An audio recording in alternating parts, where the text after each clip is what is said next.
The person who used to read a book and a hard copy book is now referring to the PDF version, or he might be looking for an online version of a book so he can read it anytime, anywhere.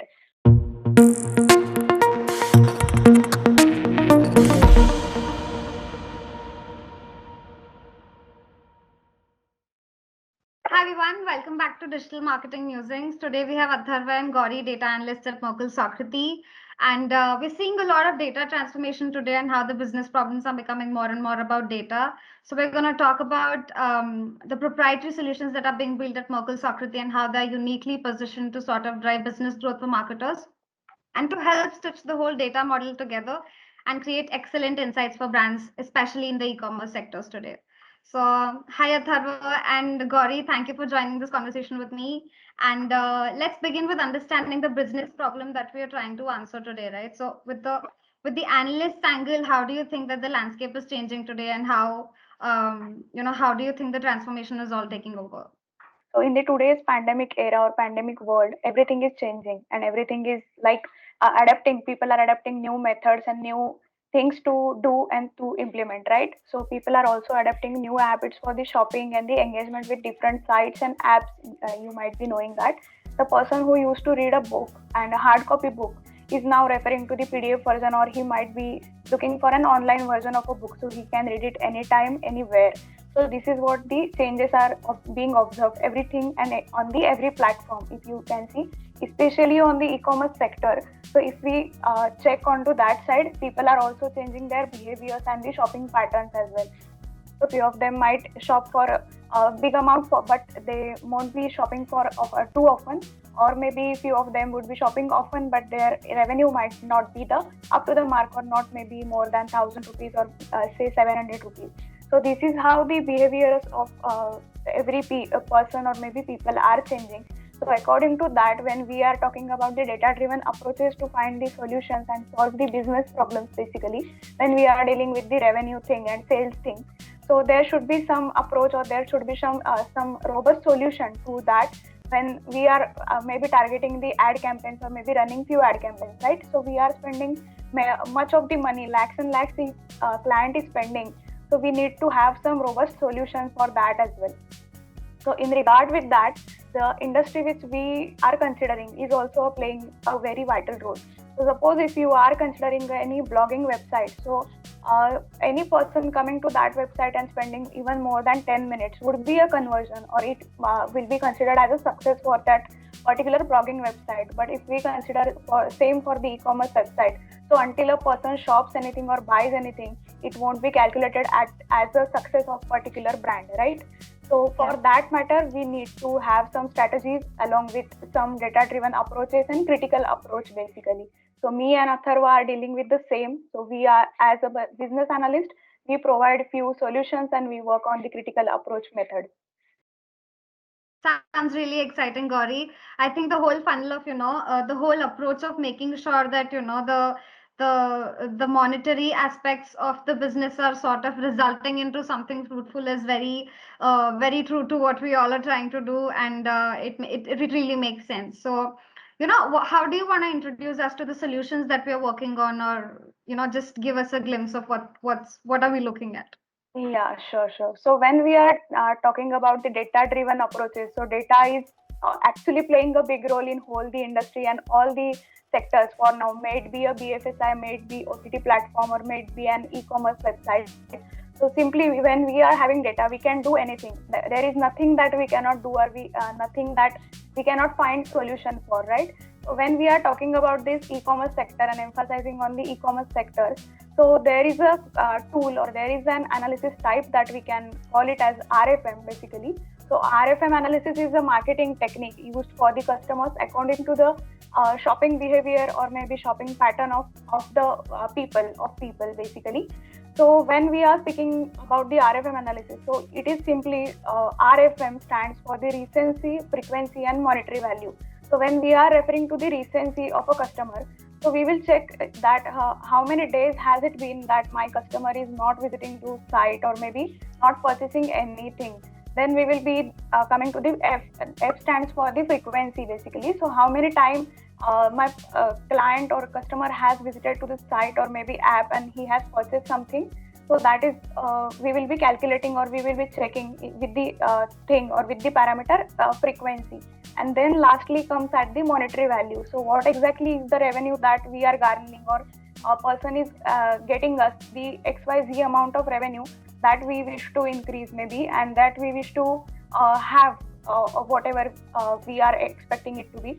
So suppose if I have few customers, or suppose if brand has few customers who are spending a lot of money but they are not coming too often, so there I will be checking for the frequency.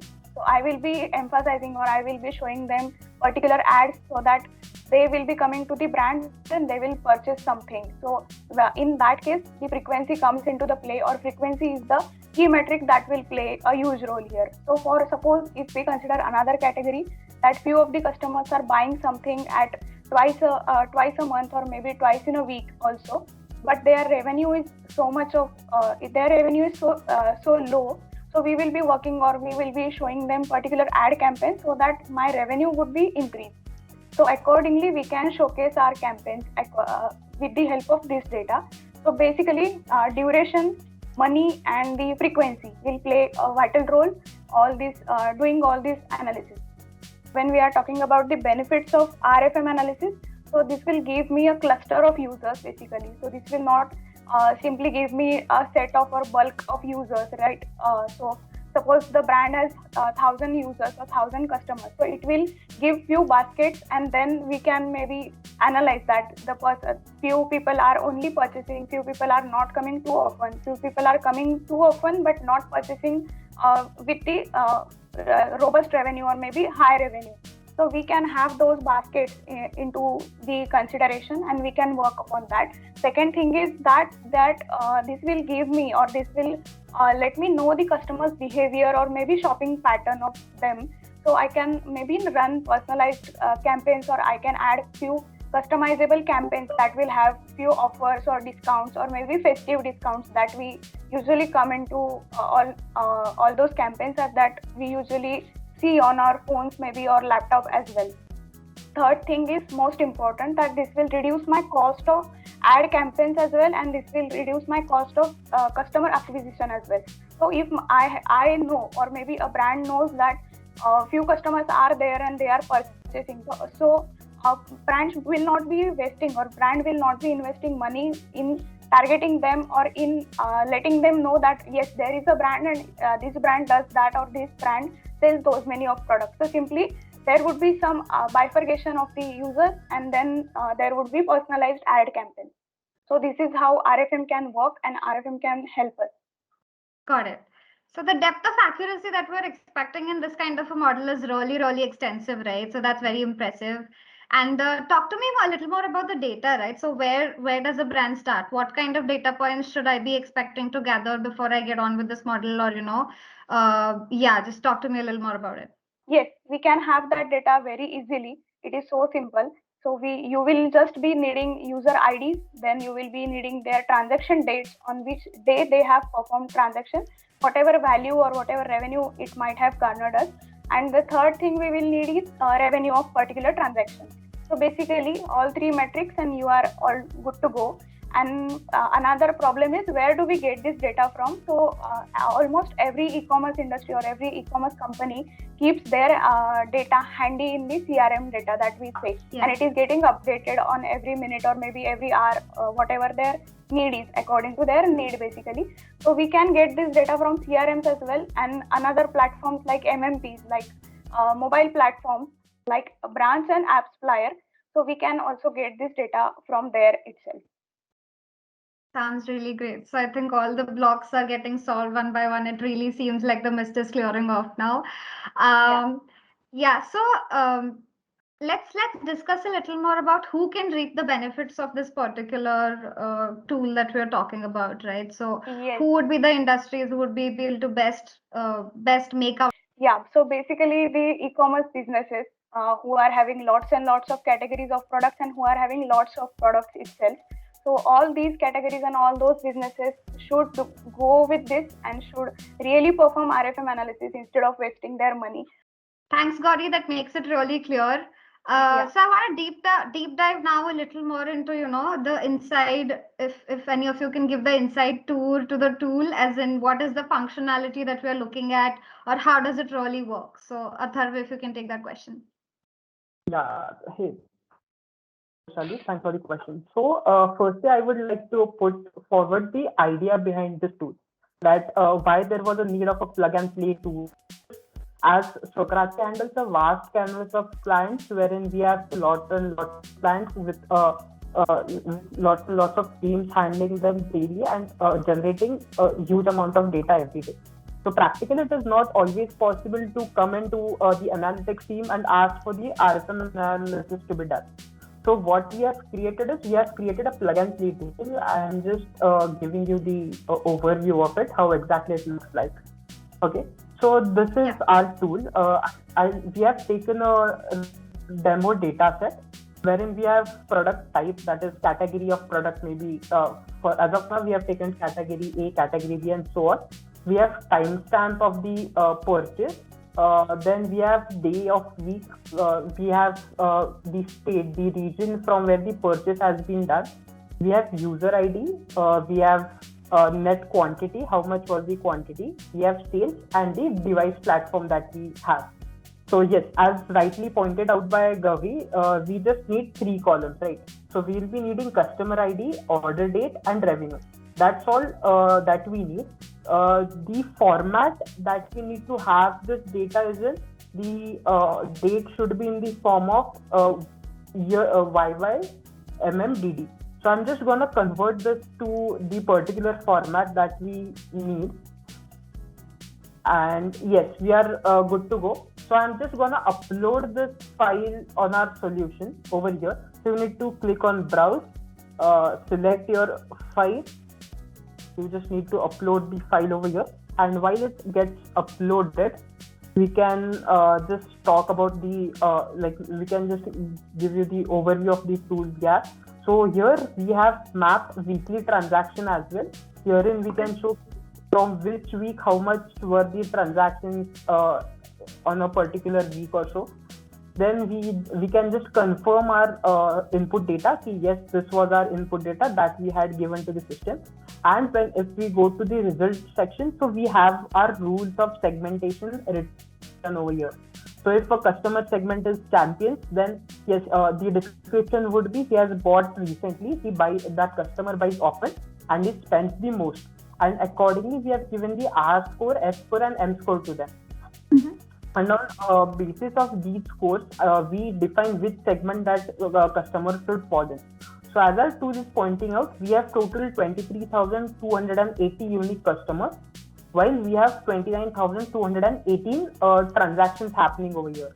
And if we look at the output that we would be getting, so it would be customer ID here, the segment, the RFM score, transaction count is basically the frequency of user in the whole database that we have used, the recency in days obviously, and the amount that he has spent.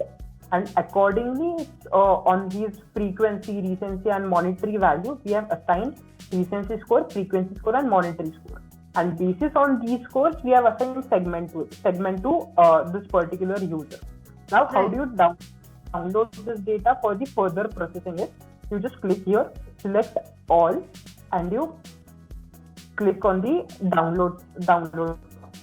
So tool is gonna ask you whether if you wanna download it in format of CSV, Excel, PDF. So as of now, I'll click it in the format of CSV, and the data will be downloaded in this format.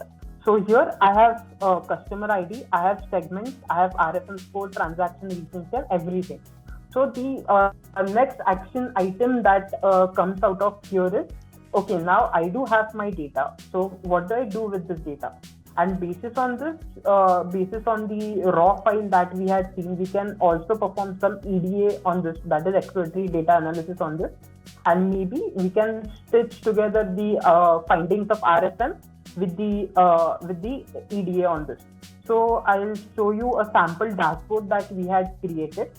Okay. So here we have put up total transactions, total revenue generated, we have given a drop down of product category, and week on week basis, if someone wants to compare, see how much my week on week numbers were.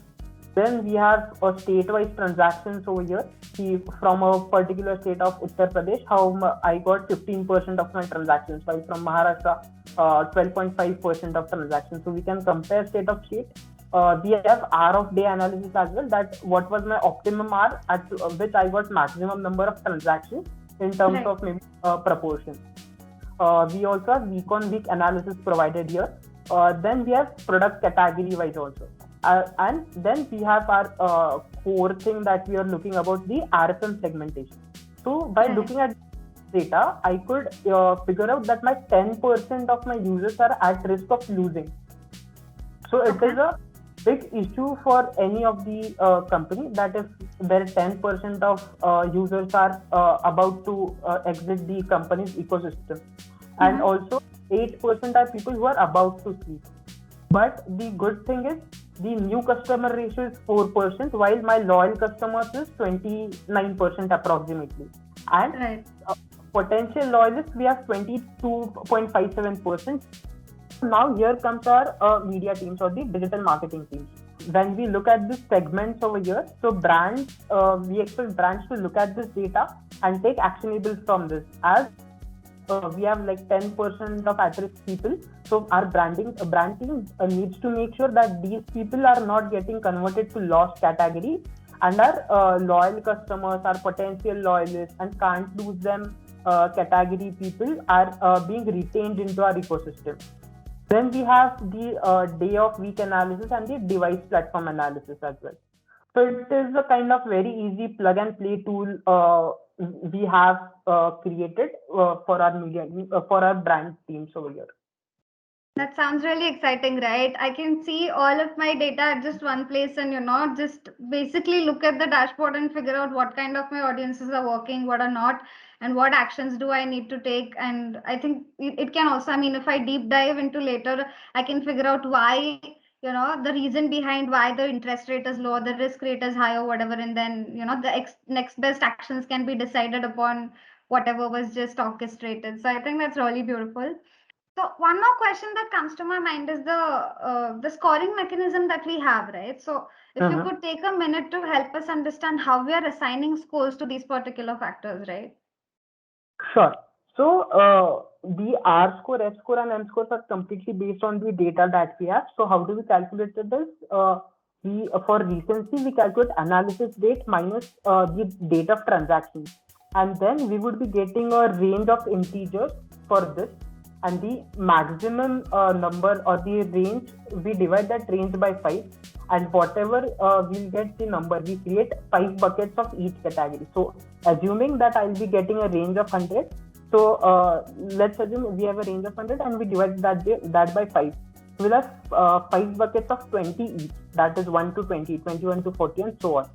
So 1 to 20 will be assigned a score of 1, 21 to 40 will be assigned a score of 2, and so on. Similarly, we replicate this for F and M score as well. That is the maximum value of F by 5 and maximum value of M by 5. So accordingly, we have this scoring over here. Got it. So irrespective of how big of the chunk of data is, actually accurate segmentation is the key to sort of making sure that the process goes clean. Sounds exciting. All right, thanks for coming on this call. And I think you both have left me with more insights than I had around what data analytics is happening, and how are we really solving for the information that needs to be orchestrated at one single place, and how can brands look into it and make the best decisions for their business. It was really insightful. And whoever is listening to this, thank you so much for staying through the end of this call. And if you have any queries or comments, just list them below in the comments section. And we're also providing a data analytics audit. So if you have any questions related to how you can stitch your data together, or anything that you want to talk to us about, you can reach out to us in the comments below, or also on the website. And yeah, we'll see you again. Until then, take care and stay safe. Bye-bye.